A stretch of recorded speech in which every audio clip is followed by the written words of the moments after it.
स्वागत है आपका मगर न्यूज पर। आज है 9 अगस्त 2022 मंगलवार का दिन। आज है सावन मास शुक्ल पक्ष की द्वादशी तिथि यानी हनुमान जी की पूजा का दिन। हिंदू मान्यताओं के अनुसार भगवान हनुमान को प्रसन्न करने के लिए नियमित हनुमान चालीसा का पाठ करना बहुत ही लाभदायक होता है। मंगलवार के दिन हनुमान जी की पूजा उपासना और हनुमान चालीसा का पाठ करने से सभी संकटों से मुक्ति और जो बाधाएं होती है वो दूर होती है। वही शास्त्रों में हनुमान जी को संकट मोचक भी कहा गया है और जल्द प्रसन्न होने वाला देवता भी है। आइए बात करते हैं आज की ताजा खबरों के इस अपडेट में। देश भर की तमाम बड़ी और काम की खबरों के साथ ही सरकार की ओर से आज लिए गए कुछ महत्वपूर्ण फैसलों और जारी किए गए कुछ नए नियमों की। तो इस वीडियो को अभी से लाइक करें और चैनल को सब्सक्राइब करके घंटे के निशान को जरूर से दबा दें। चलिए आगे बढ़ते हैं आज की बड़ी खबरों की तरफ। तो देखिए, भारत में बैन होंगे सस्ते चाइनीज फोन। 1200 रुपए से कम के स्मार्टफोन को बेचने पर सरकार लगा सकती है रोक। घरेलू कंपनियों को मिलेगा बढ़ावा।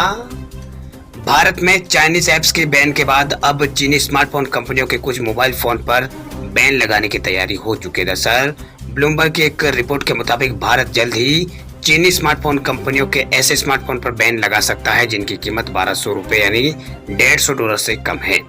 बता दें आपको कि चीन की कंपनियां लो बजट फोन वाले सेगमेंट में दुनिया भर में सबसे आगे है। वही सोर्सों का कहना है कि इस कदम से उन्हें यहाँ से बाहर कर यहाँ पर लोकल मैन्युफैक्चरिंग को बढ़ावा देने की योजना भारत में बनाई जा रही है। दरअसल इस फैसले का सबसे बड़ा झटका Xiaomi को लगेगा क्योंकि बजट स्मार्टफोन बेचने में ये नंबर 1 कंपनी है। इसके बाद आईटेल, टेक्नो और इसके अलावा जो Realme है वो है और इसके अलावा यहाँ पर इंटरफेक्सिस जैसी सस्ते फोन बनाने वाली कंपनियों को इसमें यहाँ पर बड़ा असर पड़ सकता है। बता दें आपको कि चीनी कंपनियों के आने से लावा और माइक्रोमैक्स जैसी घरेलू कंपनियों के स्मार्टफोन की बिक्री पर बुरा असर पड़ा था। ये जानकारी सेंसिटिव होने की वजह से खबर देने वालों ने अपनी पहचान को उजागर नहीं किया है। दरअसल रिपोर्ट में बताया गया है कि एप्पल और सैमसंग कंपनियों के फोन की कीमत ज्यादा होने पर उन पर कोई प्रभाव नहीं पड़ेगा। हालांकि इस रिपोर्ट पर Xiaomi, Realme और जो दूसरी जो कंपनी उनसे पूछा गया तो उन्होंने कोई जवाब नहीं दिया। वही भारत के IT मिनिस्ट्री के प्रवक्ताओं ने ब्लूमबर्ग न्यूज की पूछताछ का जवाब यहाँ पर नहीं दिया है। बात करते हैं अगली खबर की। तो केनरा बैंक ने FD की ब्याज दरों में की है बढ़ोतरी। रिजर्व बैंक के रेपो रेट बढ़ाने के बाद अब बैंकों ने अपनी FD की ब्याज दरों में यहाँ पर बढ़ोतरी करना शुरू कर दिया है। केनरा बैंक में 1 साल की FD कराने पर अब आपको 5.61% का सालाना ब्याज मिलेगा। वही बैंक की जो नई दरें है वो कल यानी सोमवार से लागू हो गई है। वही बैंक यदि आप बैंक में किसी FD स्कीम में 10 लाख रुपए का निवेश करने की योजना बना रहे हैं तो इसकी जगह आप एक से ज्यादा बैंकों में 1 लाख रुपए की 9 FD और 50,000 रुपए की 2 FD में निवेश करें। इसे बीच में यहाँ पर पैसों की जरूरत पड़ने पर आप तुरंत हिसाब से यहाँ पर FD को बीच में यहाँ पर तुड़वा कर पैसों की व्यवस्था कर सकते हैं। बाकी जो आपकी FD है वो सेफ रहेगी। बात करते हैं अगली खबर की। तो एयरटेल को टक्कर देने के लिए रिलायंस जियो 1000 शहरों में शुरू करेगा 5G सेवाएं। देश की सबसे बड़ी दूरसंचार कंपनी जियो ने करीब 1000 शहरों में 5G सेवा शुरू करने की तैयारी जो है वो पूरी कर ली है। कंपनी ने स्वदेश में विकसित अपने 5G दूरसंचार उपकरणों का परीक्षण भी किया है। वह रिलायंस इंडस्ट्री लिमिटेड यानी रेल ने अपनी वार्षिक रिपोर्ट में कहा है कि उनकी दूरसंचार इकाई जियो ने यहाँ पर वित्त वर्ष 2021-22 में अपनी 100% स्वदेश तकनीकी के साथ 5G सेवाओं के लिए खुद को तैयार करने की दिशा में कई कदम उठाए हैं। हाल में ही संपन्न 5G स्पेक्ट्रम नीलामी में रिलायंस जियो सबसे बड़ी बोलीकर्ताओं के रूप में उभरी है। वह नीलामी में लगभग 1.5 लाख करोड़ रुपए की बोलियों में से जियो अकेले यहाँ पर 88,078 करोड़ रुपए की बोली यहाँ पर जियो ने लगाई थी। वही रेल की एक रिपोर्ट के मुताबिक जो यहाँ पर RIL की जो रिपोर्ट है उसके मुताबिक देश में 1000 शहरों में 5G सेवा देने के लिए जियो की योजना जो है वो पूरी हो गई। इस दौरान हिट मैप और 3D मैप और इसके अलावा रे ट्रेसिंग प्रौद्योगिकी का इस्तेमाल कर संभावित उपभोक्ता खपत व राजस्व की संभावनाओं को आधार बनाया गया है। वहीं जियो कंपनी ने कहा है कि 5G तकनीकी से जुड़ी सेवाओं का जमीनी स्तर पर परीक्षण भी यहाँ पर किया है। इस दौरान AR और यहाँ पर VR, क्लाउड गेमिंग और TV स्ट्रीमिंग और संबंधित अस्पतालों और औद्योगिक उपयोग को यहाँ पर इसमें परखा गया है। वही दूरसंचार विभाग का कहना है कि 5G स्पेक्ट्रम पर आधारित सेवाएं होने से 4G की तुलना में 10 गुना तेजी से इंटरनेट की सेवा यहाँ पर मिलेगी, यानी तेजी से यहाँ पर डाउनलोड किया जा सकेगा। वही स्पेक्ट्रम की सक्षमता को भी यहाँ पर करीब 3 गुना बढ़ा दिया। यहाँ पर जो स्पेक्ट्रम की जो यहाँ पर सक्षमता है वो भी यहाँ पर करीब 3 गुना जो है वो बढ़ जाएगी। बात करते हैं अगली खबर की। तो उत्तर प्रदेश की योगी सरकार का बड़ा फैसला, अब सितंबर तक गरीबों को मुफ्त में मिलेगा राशन। उत्तर प्रदेश के राशन कार्ड धारकों के लिए खुशखबरी है। योगी सरकार ने प्रधानमंत्री गरीब कल्याण अन्न योजना को सितंबर तक बढ़ाने का फैसला किया है। दरअसल यह योजना का छठा चरण होगा। इस दौरान यहाँ पर 44 लाख मीट्रिक टन खाद्यान्न वितरण करने का लक्ष्य है। वही योजना के तहत लाभार्थियों को निःशुल्क खाद्यान्न वितरित किया जाएगा। वही योगी सरकार ने मुफ्त राशन योजना को 3 महीने के लिए फिर बढ़ा दिया। अब सितंबर तक यूपी के 15 करोड़ लोगों को फ्री राशन जो है वो यहाँ पर मिलता रहेगा। दरअसल योगी सरकार ने प्रधानमंत्री गरीब कल्याण अन्न योजना के छठे फेज को यहाँ पर लाभार्थियों के लिए 5 किलोग्राम अतिरिक्त आवंटन किया है। इस दौरान 40 लाख मीट्रिक टन चावल और इसके अलावा यहाँ पर 4.46 लाख मीट्रिक टन गेहूं सहित 44.61 लाख मीट्रिक टन खाद्यान्न वितरित करने की योजना है। वही प्रधानमंत्री गरीब कल्याण अन्न योजना के तहत सितंबर तक मुफ्त राशन है वो वितरित होगा। वही प्रधानमंत्री गरीब कल्याण अन्न योजना के तहत राष्ट्रीय खाद्य सुरक्षा अधिनियम के प्रावधानों के अनुसार पात्र परिवार जो है वो योजना के तहत आने वाली यहाँ पर सभी अंत्योदय कार्ड धारक और जो नरेगा जो कार्ड धारक है और श्रम विभाग में पंजीकृत मजदूर और नगर विभाग में रजिस्टर्ड दैनिक वेतनभोगी श्रमिक को प्रति यूनिट 5 किलोग्राम खाद्यान्न मिलता है। बात करते हैं अगली खबर की। तो व्हाट्सएप पर पहले से और कड़ी होगी सिक्योरिटी, आपके अकाउंट को हैकिंग से बचाएगा नया फीचर। व्हाट्सएप पर आए दिन एक से बढ़कर एक फीचर आते रहते हैं और कंपनी ऐप की सेफ्टी को ध्यान में रखकर कई फीचर फेस कर चुके हैं। इस बीच व्हाट्सएप एक और सिक्योरिटी फीचर को लाने की तैयारी यहाँ पर कर रही है। दरअसल कंपनी एक नए फीचर लॉगिन अप्रूवल पर काम कर रही है। इस फीचर के तहत अगर यूजर्स के अकाउंट में कोई यहाँ पर लॉगिन करने की कोशिश करता है तो यूजर्स को अलर्ट यहाँ पर मिल जाएगा। वैसे यहाँ पर इसमें मतलब ये फीचर जो है वो हैकिंग जैसे खतरों से लड़ने में काफी जो मददगार है वो होगा। बता दें आपको कि इस तरह का फीचर फेसबुक, गूगल और अमेजोन जैसे प्लेटफॉर्म पर पहले ही मौजूद है, जहां पर यूजर्स के अप्रूवल के बिना कोई भी दूसरा व्यक्ति किसी भी डिवाइस में लॉगिन नहीं कर पाएगा। दरअसल जो वा बीटा इन्फो है उसके द्वारा लॉगिन फीचर की जानकारी दी गई है, जिसमें ये भी कहा गया है कि नया अकाउंट लॉगिन जो है वो यहाँ पर 6 डिजिट कोड से अप्रूव यहाँ पर होगा। जानकारी के मुताबिक लोग चाहे तो इसे अपने हिसाब से लॉगिन रिक्वेस्ट के लिए यहाँ पर मना कर सकते हैं। वही ये फीचर आपके अकाउंट में हैक करने की कोशिश कर रहे अजनबी के बारे में दूसरी जरूरी जानकारी प्रदान करेगा। इनमें हैक करने वाले के लिए इस्तेमाल किए गए डिवाइस के बारे में और साथ किसी समय हैकिंग कोशिश की गई है उस बारे में भी जानकारी ये बताएगा।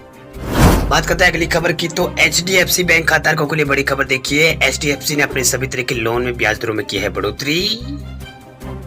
देश के नंबर 1 प्राइवेट बैंक जो HDFC उसने अपने सभी तरह की लोन्स की ब्याज दरों में बढ़ोतरी कर दी है। प्राप्त जानकारी के अनुसार बैंक ने 5 से 10 अंकों के आधार पर जो बढ़ोतरी है वो की है। HDFC बैंक ने अपने सभी लोन टेन्योर्स के लिए अपनी जो यहाँ पर MCLR है उसमें 5 से 10 बेसिस पॉइंट्स की बढ़ोतरी यहाँ पर की है।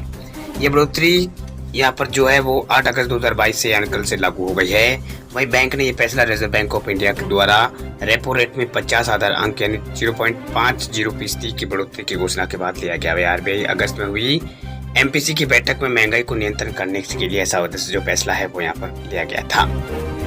वही केंद्रीय बैंक के गवर्नर शक्तिकांत दास ने यहाँ पर 5 अगस्त को मौद्रिक नीति समिति की बैठक में ये जो नतीजे हैं वो घोषित किए और बताया कि रेपो रेट में 0.50% की बढ़ोतरी की गई है। इस बढ़ोतरी के बाद प्रभावी रेपो रेट जो बढ़कर 5.4% यहाँ पर हो गया है यानी 40% हो गया है। RBI ने साल लगातार तीसरी बार रेपो रेट में वृद्धि की है। बात करते हैं अगली खबर की। तो गेहूं की रिकॉर्ड कीमतों ने बढ़ाई है सरकार की चिंता, खत्म अब हो सकती है इम्पोर्ट ड्यूटी।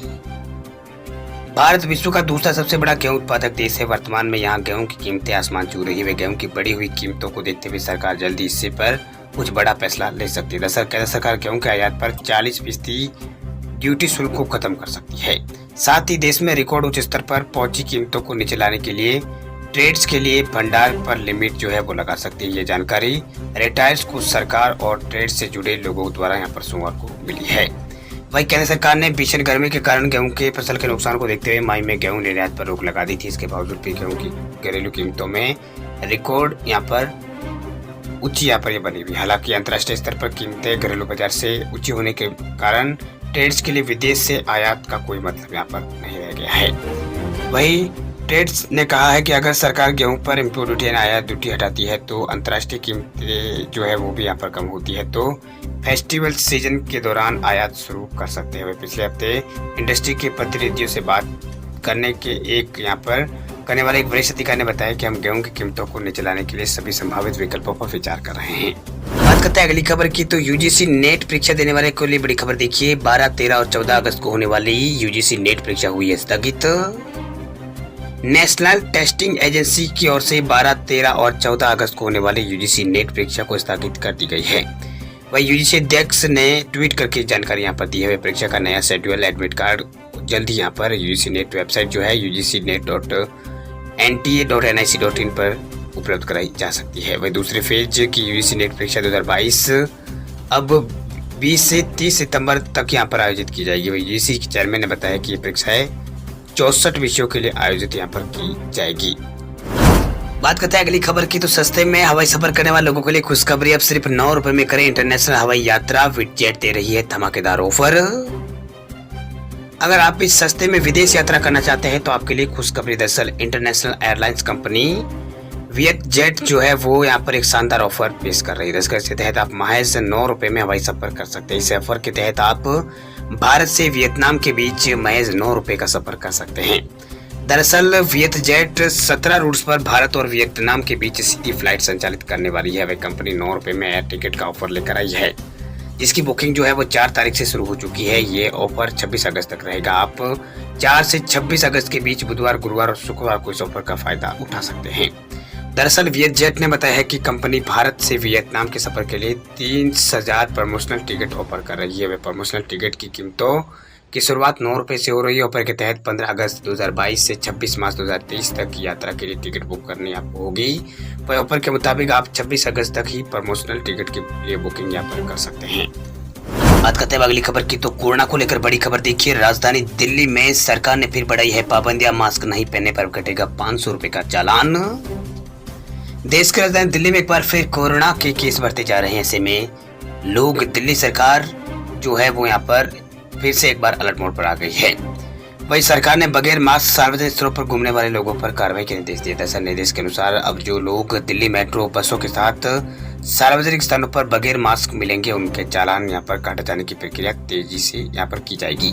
दरअसल बिना मास्क घूम रहे लोगों पर 500 रुपए का जुर्माना लगाया जाएगा। इसके लिए एक बार फिर से टीम सक्रिय की जा रही है।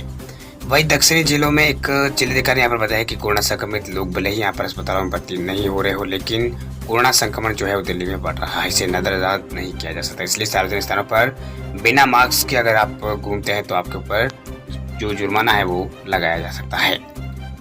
बात अब करते हैं अगली खबर की, तो आधार कार्ड रखने वाले लोगों के लिए बड़ी खबर देखिए। अब कितनी बार बदल सकते हैं आधार कार्ड में नाम, पता और डेट ऑफ बर्थ। उदय ने इसको लेकर तय की है सीमा। आधार कार्ड जो है वो आज के समय में बहुत ही जरूरी यहाँ पर एक पहचान पत्र के रूप में है। यानी आधार कार्ड भारत सरकार द्वारा नागरिकों को जारी किया जाने वाला पहचान पत्र, जिसमें 12 अंकों का एक स्पेशल नंबर छपा होता है। इसी के आधार पर यहाँ पर आपकी पहचान होती है। इसी को आधार कार्ड नंबर कहते हैं, जिसे भारतीय विशिष्ट पहचान प्राधिकरण यानी उदय द्वारा जारी यहाँ पर किया जाता है। वर्तमान समय में यह आधार कार्ड हमारी पहचान के लिए एक जरूरी दस्तावेज बन गया है। आपके पास यहाँ पर किसी भी सरकारी योजना का लाभ उठाने के लिए आपके पास आधार कार्ड नंबर होना बहुत ही जरूरी है। बैंक में अकाउंट खुलवाने को लेकर एलपीजी सिलेंडर पर सब्सिडी पाने के लिए भी आधार कार्ड की जरूरत होती है। अब आधार कार्ड को पैन कार्ड से लिंक करना भी यहाँ पर अब अनिवार्य हो चुका है। दरअसल आधार अब नाम से लेकर एड्रेस तक सुधार करवाना अगर इसमें आसान हो गया। अगर आपके आधार कार्ड में डेट और जो बर्थ है वो और एड्रेस में अगर कुछ गलतियां है तो आपको इसे बदलवाना है, तो आप आसानी से इसमें यहाँ पर बदलाव कर सकते हैं। लेकिन क्या आप ये जानते हैं कि ये बदलाव आप कितनी बार कर सकते हैं? यह हम आपको इससे जुड़ी एक बड़ी जानकारी बताएंगे। दरअसल किसी भी नागरिक को उसके पूरे जीवन में केवल एक ही बार आधार नंबर जारी किया जाता है। वह 12 अंकों का ये नंबर भारत में कहीं भी व्यक्ति की यहाँ पर पहचान और पते का प्रमाण होता है। इसमें संबंधित व्यक्ति की जानकारी होती है। इसमें उसका नाम, माता पिता का नाम, उम्र, पता आदि की जानकारी होती है। अगर इसमें कोई गलतियां दर्ज की गई है तो उससे आप बदलाव कर सकते हैं। हालांकि इसमें कुछ सीमा है वो तय कर दी गई है। दरअसल उदय ने किसी भी आधार कार्ड होल्डर्स के लिए एड्रेस बताने की समय तय कर रखी है। जो सीमा है वो तय कर रखी है। उदय के अनुसार कोई आधार कार्ड धारक होल्डर जीवन भर में सिर्फ 2 बार ही अपने एड्रेस को बदला सकता है। साथ ही आधार में सिर्फ एक बार ही अपनी जन्म तिथि में बदलाव कर सकते हैं। वही आधार डेटा में आप बार बार नाम नहीं बदल सकते हैं। वह पूरे जीवन में आप आधार में सिर्फ एक बार ही यहाँ पर जेंडर की जानकारी को यहाँ पर अपडेट करवा सकते हैं। वह आधार में बदलाव के लिए आपके पास रजिस्टर्ड मोबाइल नंबर होना जरूरी है। वह आधार में किसी भी तरह के अपडेट करने के लिए आपको डेक की आधिकारिक वेबसाइट पर जाना होगा। वहाँ आपको यहाँ पर एक ऑप्शन मिलेगा, वहाँ जाकर आप जो भी आप सुधार करवाना चाहते हैं वो करा सकते हैं।